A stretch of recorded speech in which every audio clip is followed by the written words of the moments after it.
Okay, I am excited to bring on our next author. Our next author is Inga. Inga wrote chapter 2, The Mindset Reset. I love that. Reset is a word. I used to be in the tech industry, so reset's a word I use a lot. Reset, reboot. So Inga is a love and relationship coach, a healer, and a clinical hypnotherapist at ingatara.com. She helps women transform their mindsets and embrace self-worth through her business, Self-Mastery Vortex. With a Master's of Science degree and certifications in life coaching, clinical hypnotherapy, holistic nutrition, and Reiki, Inga focuses on achieving balance among the mind, body, and spirit. Drawing from her personal experience and expertise in various holistic modalities, she assists women in conquering their fears, challenges, and insecurities to make positive life changes. Her warm, compassionate approach inspires women to create their best lives by exploring personal development and spirituality in a simple and accessible way. In Inga's chapter, she emphasizes the importance of mind-body-spirit connection in achieving balance and happiness, highlighting the power of the subconscious mind and the impact of our thoughts and emotions on our overall well-being. And she provides practical tools for dealing with negative self-talk. Inga encourages readers to take responsibility for their thoughts and emotions and to cultivate positive habits through a practice of mental detox. So Inga, welcome. What inspired you to write your chapter? Hi. I believe the inspiration was my own self-healing journey. As you know, we'll go through that process, and hopefully I'll be able to inspire some other people to read the book and use some tools for balancing their mental, emotional, physical, and spiritual aspects of their being, remembering that they are this beautiful soul that comes to this earth, and they only need to be aware of negativity that surrounds them and negativity that they potentially put in their mind and address it. I believe it was Louise Hay who said that when you, in order to clean the house, first you have to see the dirt. So this is what I was trying to bring up. An inspiration for the book was probably watching my grandchildren growing up. They're really small, and I can see how all the environment and all the society impacts them, like our relatives, our media, everything goes into subconscious mind, and everything impacts and will impact them for the future. So trying to be mindful, aware of what we're putting in our mind and clear all the negativity and all the residue that we have there. And of course, it's only one part. This is mental part. Then we address emotional and physical and spiritual aspects. But this is a good start. I love it. I love it. So in your chapter, you admit to having been a perfectionist. Yes. And I think that's something a lot of people deal with, right? How did that affect your life, and what tips or advice can you give others to overcome perfectionism? It's like that. You have to, again, become aware of it. I was raised in a family where my father was a professor at university and always type A personality, overachiever, valedictorian, and all this great stuff. And I love learning. Part of it is absolutely adore of being overachiever and try to achieve something meaningful in this life. But perfectionism is definitely affects your self-esteem. If you are not, you are constantly judging yourself. If you're not perfect in your own mind, it affects how you behave with other people. It affects your self-perception, self-worth, self-esteem, as I said. So yeah, it's been work in progress. I have to constantly remind myself that I have to stop judging myself, and if we cannot forgive ourselves, like how we can expect somebody else to forgive us. And like I believe it was Alexander Pope that said to err is human, to forgive is divine, something like that. They quote. So I love that. Yeah, I think there's an epidemic of perfectionism right now. I think the last at least the last couple generations, maybe not the most recent, but the generations that we went through, I'm a Gen Xer. Our parents thought the way to change our behavior was to shame us. Yes. Right? I think that's a very strong correlation to those couple generations there. And it goes beyond just mindset. I think Dr. John Sarno actually said that the primary cause of chronic pain in the world today is perfectionism and do-goodism. It's amazing. Yeah, no, totally, absolutely agree with that. Yeah, it's, and what happens is when we can't live up to our own internal image, our perfection image that we've created for ourselves, it creates negative emotions, and we hold on to those negative emotions in our body. Yes, and then we need to go through the process of healing and releasing all those negative emotions and forgiving ourselves. Yes. If you can forgive ourselves, like forgiving everybody else is easy, right? Exactly. Yeah, that's exactly true. So for someone who's new to the concept of mental detox, and maybe they feel overwhelmed by the idea of changing their thought patterns, what's a kind of a baby step that you would recommend somebody to take? Learn to, it's a mindfulness. It's part of becoming aware of what actually we have in our mind. And the baby step would be probably to start paying attention to what are you watching, what are you reading. There is a media, there is that constantly affecting us. We're going, but habitually we're going on Facebook, we're going on TV, we're watching the news. I know the people who turn on TV channel and running the news on the background like day and night. It's a horror show. And unfortunately, this society affects us. Like this society is programmed to operate through fear, and all this negativity goes straight into your subconscious mind. You know how subconscious mind operates. It saves everything that it ever experienced. And so baby step would be just at least pay attention to what are you putting in your mind. Pay attention to what are you watching, what kind of movies, what kind of books you're reading, what conversations you're having with the people. Try to pay attention.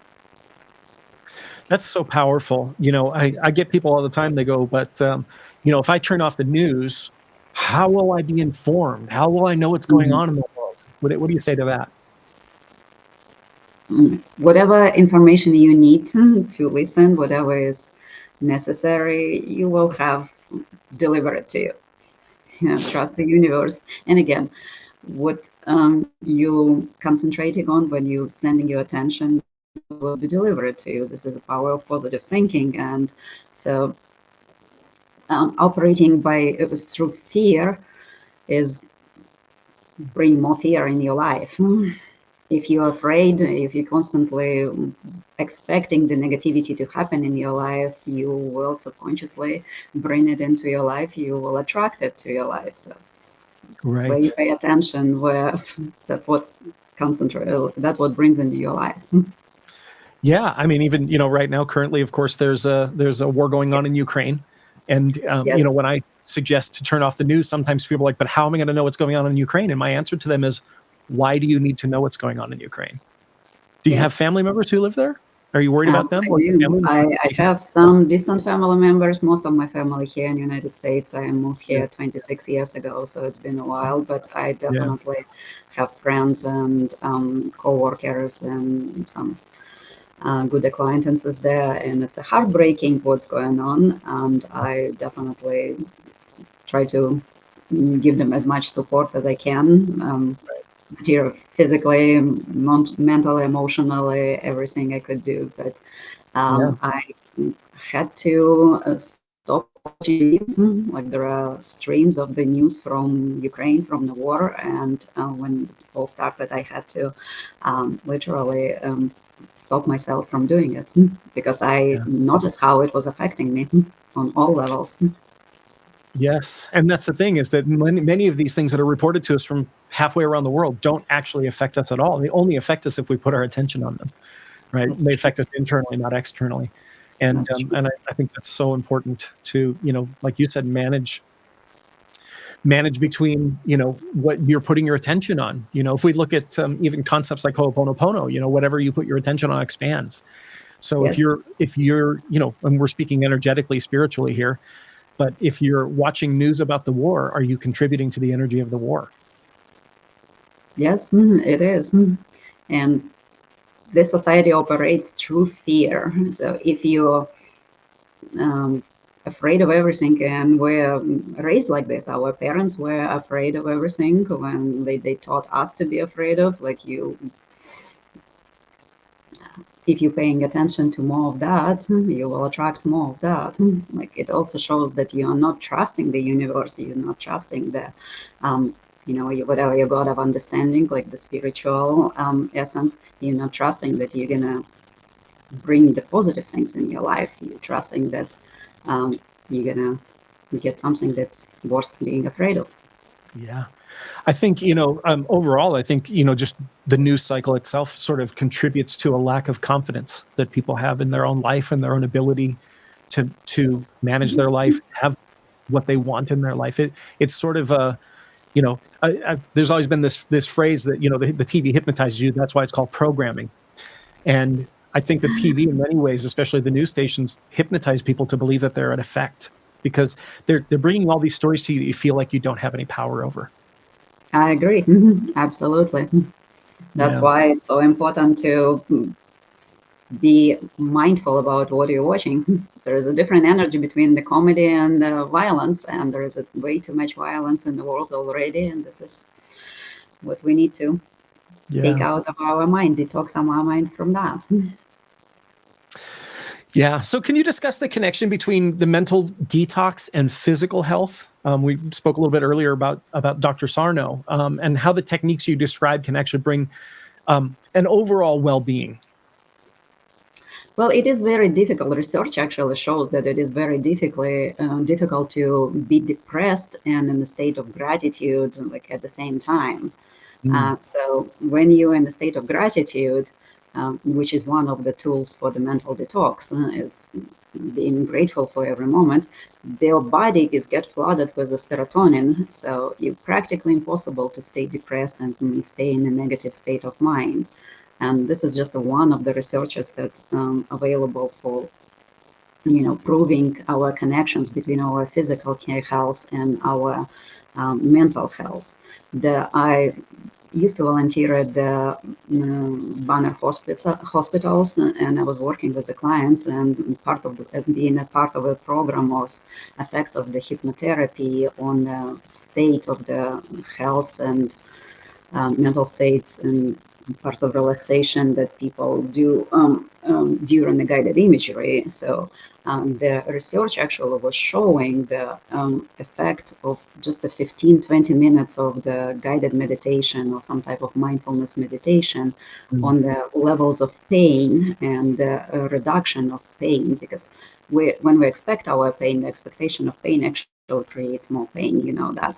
So this is the correlation between our mental states, like what we're expecting and like what we're experiencing in our mind, the picture we're imagining in our mind, and how it affects our physical pain. Like that research that I was part of was proving that 10 minutes of guided meditation would bring levels of pain, anxiety, stress, everything down like within minutes in patients. I love it. I took years and years ago, probably 22 years ago, I took a course in pain management with hypnotherapy.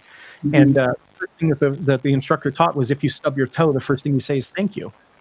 And everyone was like, thank you? Why would I say thank you for stubbing my toe? And he said, because pain is a signal. It's a message.